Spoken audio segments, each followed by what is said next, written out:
Taste the Daily. மக்களவைத் தேர்தலை முன்னிட்டு சிதம்பரம், விருதுநகர் தொகுதிகளில் பரப்புரை மேற்கொண்ட பாஜக தேசிய தலைவர் JP நட்டா திருச்சியில் வாகன பேரணியில் ஈடுபட்டிருந்தார்.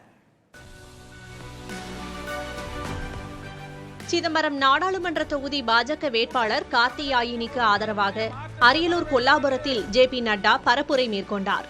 அப்போது பேசிய அவர், தமிழர்களின் கலாச்சார பண்பாடுகளை எப்படி ஒழிப்பது என திமுக கங்கணம் கட்டிக் கொண்டுள்ளதாக கூறினார். தமிழர்களின் பண்பாடு, கலாச்சாரம், சனாதனத்தை பாஜக காத்து வருவதாகவும் அவர் தெரிவித்தார். இந்தியா கூட்டணி குடும்ப ஆட்சி, வாரிசு அரசியலின் கூட்டணி என விமர்சித்த அவர், திமுக முன்னாள் அமைச்சர் ஒருவர் சிறையில் இருப்பதாகவும் அடுத்து ஒருவர் சிறை செல்ல தயாராக உள்ளதாகவும் குறிப்பிட்டார். DMK, what does DMK stands for? DMK stands for dynasty, money swindling, katta panchayat. It is dynasty, money swindling and katta panchayat. And Congress full of corruption.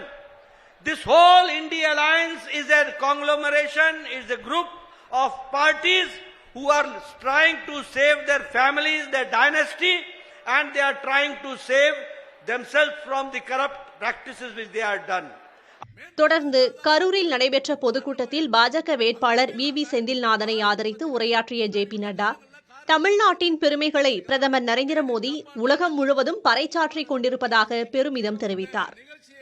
India கூட்டணி என்பது குடும்ப ஆட்சியாளர்களின் கூட்டணி என்றும், வாரிசு அரசியல் செய்பவர்களின் கூட்டணி எனவும் அவர் விமர்சனம் செய்தார். திமுகவும் காங்கிரஸ் கட்சியும் வாரிசு அரசியல் மற்றும் ஊழல் செய்வதில் நாணயத்தின் இரு பக்கங்களாக இருக்கின்றன என்றும் விமர்சித்தார். பாரத பிரதமர் நரேந்திர மோடி அவர்களால் ஒரு உன்னதமான ஆட்சி, இதற்கு எதிர்க்கட்சியாக